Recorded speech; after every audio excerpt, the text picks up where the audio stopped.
हमारे जो एमएलए है नॉर्थ एंड साउथ के, उनके पास जाके हमारे को मेमोरंडम दे के आओ बोले। 9 महीना हो गया वो लोग इलेक्ट होकर कुछ भी काम, 1 रुपए का भी काम दोनों कॉन्स्टिट्यूंसी में नहीं हुआ है, तो हमने मेमोरंडम दिया है।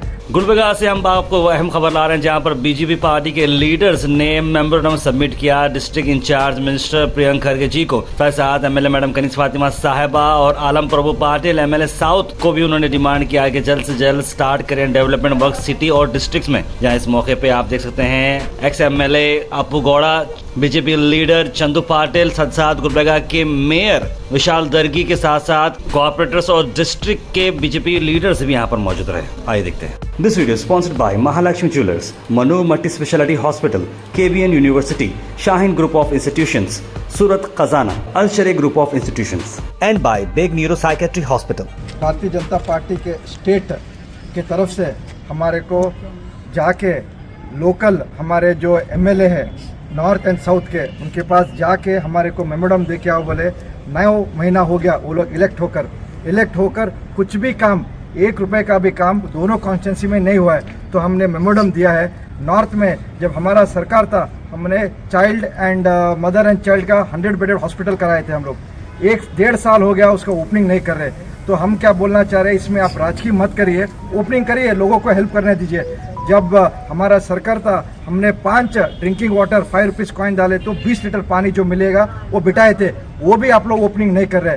हर तरफ से एरिया से हमारे को कॉल आ रहा है, बोरेल का पानी का समस्या है, रिपेयर्स नहीं हो रहे, रोड्स नहीं बन रहे। तो हम पूछना चाहते हैं, ये आप जो झूठ आश्वासन दिए, आप हम 5 गारंटी गारंटी दे के आप 1 रुपए का भी काम नहीं कर रहे कॉन्स्टिट्यूंसी में। लोग बहुत परेशान हैं, आपके ऊपर भरोसा कर आपको वोट डाले हैं, तो आपको जवाब देना पड़ेगा बोल के हम आज एक सॉफ्टली बहुत पीसफुली रिक्वेस्ट करने आए। आगे दिनों में आप लोग कुछ भी नहीं करेंगे बोले तो हम गली वार्ड उतरना पड़ेगा बोल के मैं कहना चाहता हूँ। सर लेटर में क्या ಭಾರತೀಯ ಜನತಾ ಪಕ್ಷದ ಜಿಲ್ಲಾ ಅಧ್ಯಕ್ಷರಾದಂಥ ಶಿವರಾಜ್ ಪಾಟೀಲ್ ಅವರು, ನಮ್ಮ ನಗರ ಜಿಲ್ಲೆಯ ಅಧ್ಯಕ್ಷರಾದಂಥ ಚಂದು ಪಾಟೀಲ್ ಅವರು ಮತ್ತು ಇಡೀ ರಾಜ್ಯಾದ್ಯಂತ ನಮ್ಮ ರಾಜ್ಯದ ಅಧ್ಯಕ್ಷರಾದಂಥ BY ವಿಜೇಂದ್ರ ಅವರು ಅವರ ಒಂದು ನೇತೃತ್ವದಲ್ಲಿ ಇಡೀ ರಾಜ್ಯಾದ್ಯಂತ ಇವತ್ತು ಎಲ್ಲ ಕಾಂಗ್ರೆಸ್ ಶಾಸಕರ ಮನೆ ಅಥವಾ ಅವರ ಕಚೇರಿಗೆ ಹೋಗಿ ಮನವಿ ಪತ್ರವನ್ನು ಸಲ್ಲಿಸುವಂಥ ಒಂದು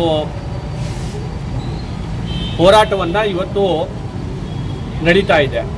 ಅದರ ಅಂಗವಾಗಿ ನಾವು ಕೂಡ ಇಲ್ಲಿ ಕಲಬುರಗಿ ನಗರದಲ್ಲಿರುವಂಥ ಸಚಿವರು ಹಾಗೂ ಶಾಸಕರ ಕಚೇರಿಗಳಿಗೆ ಹೋಗಿ ಅಥವಾ ಅವ್ರ ಮನೆಗೆ ಹೋಗಿ ಇವತ್ತು ಮನವಿಗಳನ್ನು ಸಲ್ಲಿಸಿದ್ದೇವೆ। ವಿಶೇಷವಾಗಿ ನಾನು ಕಲಬುರಗಿ ವಿಚಾರವನ್ನು ಮಾತನಾಡಬೇಕಾದ್ರೆ, ಹಿಂದೆ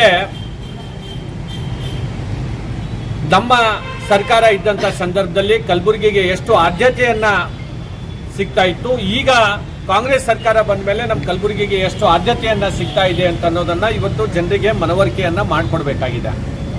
ಹಿಂದೆ ಯಡಿಯೂರಪ್ಪ ಸಾಹೇಬರು 2 ವರ್ಷದಲ್ಲಿ ಸುಮಾರು 60ಕ್ಕಿಂತ ಹೆಚ್ಚು ಬಾರಿ ಕಲಬುರಗಿ ನಗರಕ್ಕೆ ಬಂದು ಹೋದರು।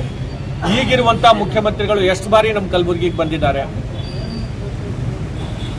ಹಿಂದೆ ಜಿಲ್ಲಾ ಉಸ್ತುವಾರಿ ಸಚಿವರು ಬಿಜೆಪಿ ಸರ್ಕಾರ ಇದ್ದಾಗ ಅವಾಗ ಏನು ಹೇಳ್ತಿದ್ರು ಕಾಂಗ್ರೆಸ್ನವರು ಅಂತಂದ್ರೆ, ಹೊರಗಡೆ ಜಿಲ್ಲೆಯಿಂದ ತಂದು ಇಲ್ಲಿ ಜಿಲ್ಲಾ ಉಸ್ತುವಾರಿ ಸಚಿವರು ಮಾಡ್ತಾರೆ ಬಿಜೆಪಿದವರು ಅಂತ ಹೇಳ್ತಾ ಇದ್ರು। ನಾನು ಈ ಸಂದರ್ಭದಲ್ಲಿ ಅವರಿಗೆ ಪ್ರಶ್ನೆಯನ್ನ ಮಾಡಲಿಕ್ಕೆ ಬಯಸ್ತೇನೆ, ಈಗ ತಾವೇ ಇದೇ ಜಿಲ್ಲೆಯವರೇ ಜಿಲ್ಲಾ ಉಸ್ತುವಾರಿ ಸಚಿವರಾಗಿದ್ದಾರೆ, ಜನರು ನಿರೀಕ್ಷೆಯನ್ನ ಇಟ್ಟಿದ್ದಾರೆ, ತಾವೇನಾದ್ರೂ ಬದಲಾವಣೆಯನ್ನ ಮಾಡ್ತೀರಿ ಅಂತ ಹೇಳಿ। ಆದರೆ 8 ತಿಂಗಳಾಯಿತು, ಯಾವುದೇ ಒಂದು ಸಣ್ಣ ಕಾಮಗಾರಿನೂ ಕೂಡ ನಿಮ್ಮ 8 ತಿಂಗಳ ಅವಧಿಯಲ್ಲಿ ತಾವು ಹೊಸದಾಗಿ ಯೋಜನೆಗಳನ್ನು ತಂದು ಅಥವಾ ಅಭಿವೃದ್ಧಿ ಕೆಲಸಗಳನ್ನು ಯಾವುದೇ ಒಂದು ನಯಾ ಪೈಸದ್ದು ಕೂಡ ತಾವು ಇಲ್ಲಿವರೆಗೂ ಕೂಡ ಪ್ರಾರಂಭ ಮಾಡಿಲ್ಲ। ಏನೇ ಕಾರ್ಯಕ್ರಮಗಳು ನಡೀತಾ ಇದ್ರೆ ಅದು ಎಲ್ಲವೂ ಕೂಡ ಹಿಂದಿನ ಸರ್ಕಾರದಲ್ಲಿ ಮಾನ್ಯ ಯಡಿಯೂರಪ್ಪ ಸಾಹೇಬರು ಮತ್ತು ಮಾನ್ಯ ಬೊಮ್ಮಾಯಿ ಸಾಹೇಬರ ನೇತೃತ್ವದಲ್ಲಿ ಆದಂತಹ ಕೆಲಸಗಳನ್ನ ಇವತ್ತು ತಾವು ಮತ್ತೊಮ್ಮೆ ಅದನ್ನ ಉದ್ಘಾಟನೆಯನ್ನ ಮಾಡುವಂಥದ್ದು, ಅಥವಾ ಇತ್ತೀಚಿನ ದಿನಗಳಲ್ಲಿ ನಮ್ಮ ಸೂಪರ್ ಮಾರ್ಕೆಟ್ ಬಸ್ ಸ್ಟ್ಯಾಂಡ್ ಅನ್ನ ಉದ್ಘಾಟನೆ ಮಾಡಿದ್ದಾರೆ। ಆ ಉದ್ಘಾಟನೆಯನ್ನು ಕೂಡ ಇನ್ನೂ ಬಸ್ ಸ್ಟ್ಯಾಂಡ್ ಪೂರ್ತಿ ಆ ಕಾಮಗಾರಿ ಮುಗಿದಿಲ್ಲ, ಅರ್ಧ ಇರುವಂತ ಕಾಮಗಾರಿಯನ್ನೇ ತಾವು ಇಟ್ಕೊಂಡು ತರಾತುರಿಯಲ್ಲಿ ಎಲ್ಲೋ MP ಚುನಾವಣೆ ಬರುತ್ತೆ ಅಂತ ಹೇಳಿ ತಾವು ಆ ಒಂದು ಉದ್ಘಾಟನೆಯನ್ನ ಮಾಡಿದ್ರಿ।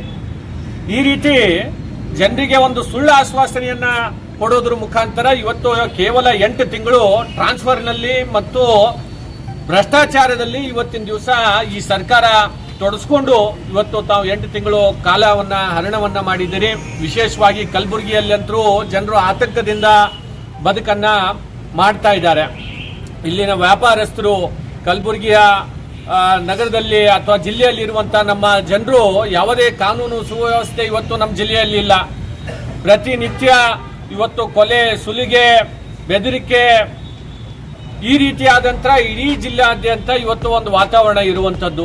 This video is sponsored by Mahalakshmi Jewelers, Manoor Multi-Speciality Hospital, KVN University, Shaheen Group of Institutions, Surat Khazana, Al Sharia Group of Institutions, and by Beg Neuropsychiatry Hospital.